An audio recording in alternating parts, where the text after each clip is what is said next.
બોટાદ જિલ્લાના ગ્રામ્ય વિસ્તારોમાં પાણીની ગંભીર સમસ્યા સર્જાઈ છે। ખેડૂતોને સિંચાઈના પાણીની અછતનો સામનો કરવો પડી રહ્યો છે। આ સમસ્યાને લઈ શિરવાણિયા, ઢાંકણિયા અને નાગલ પર તળાવોમાં પાણી છોડવાની ખેડૂતોએ માંગ કરી। ખેડૂતોનું કહેવું છે કે જો આ તળાવો તેમજ આસપાસના ચેકડેમોમાં પાણી છોડવામાં આવે તો આશરે 20 ગામોના ખેડૂતોને સિંચાઈ માટે મોટો લાભ મળી શકે। વર્તમાન સમયમાં વિસ્તારમાં મોટા પ્રમાણમાં કપાસનું વાવેતર કરવામાં આવ્યું છે, પરંતુ અપૂરતા વરસાદ અને ભૂગર્ભ જળસ્તર ઘટાડવાને કારણે કુવા અને બોરવેલમાં પાણી ખૂટી રહ્યું છે, જેને કારણે વાવેતર કરેલા પાકને બચાવવો ખેડૂતો માટે મોટો પડકાર બની ગયો છે। હાલમાં પાણી વિના પાક સુકાઈ રહ્યો છે। ખેડૂતોનું મોટું નુકસાન થવાનો ભય છે।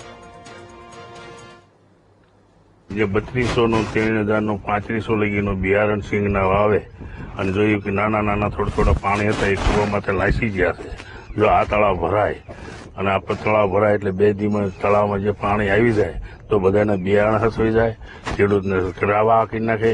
આ મોદી સરકારે આપણને ખૂબ નેર પાણીની લાઈનની બહુ ખર્ચો કર્યો છે, તો એનો એ ખર્ચાનો આપણને લાભ મળે એટલે તાત્કાલિક જે અધિકારીઓ હોય એને સૂચના કરો અને તાત્કાલિક નિદાન કરો અને એને તાત્કાલિક પાણી આપો એવી અમારી નમ્ર વિનંતી છે। સરકાર પાસે બીજું કઈ નથી માંગતા, અમે કોઈ ભીખ નથી માંગતા, અમે હક માંગી છે, અમને પાણી આપો, બીજો કોઈ રસ્તો નથી। મારે બોટાદ જિલ્લાના તમામ તળાવ છલકાઈ જવા પડે તાત્કાલિક, અને નહીં થાય તો આ સરકારને ખોબલે ધોબલે જે ખેડૂતોએ બેહારી છે, ખંભે બેહારી અને હાથી ઉપર ચડાવ્યા છે, તો આ ખેડૂત ધારશે તો આ સરકારને ઉતારવામાં વારે નહીં લાગે। તો વહેલા તકે બોટાદ જિલ્લાના તમામ તળાવ ચેકડેમ ભરાઈ જવા જોઈએ તો 30-40 ગામડાને જે લાભ થવાનો છે થાય।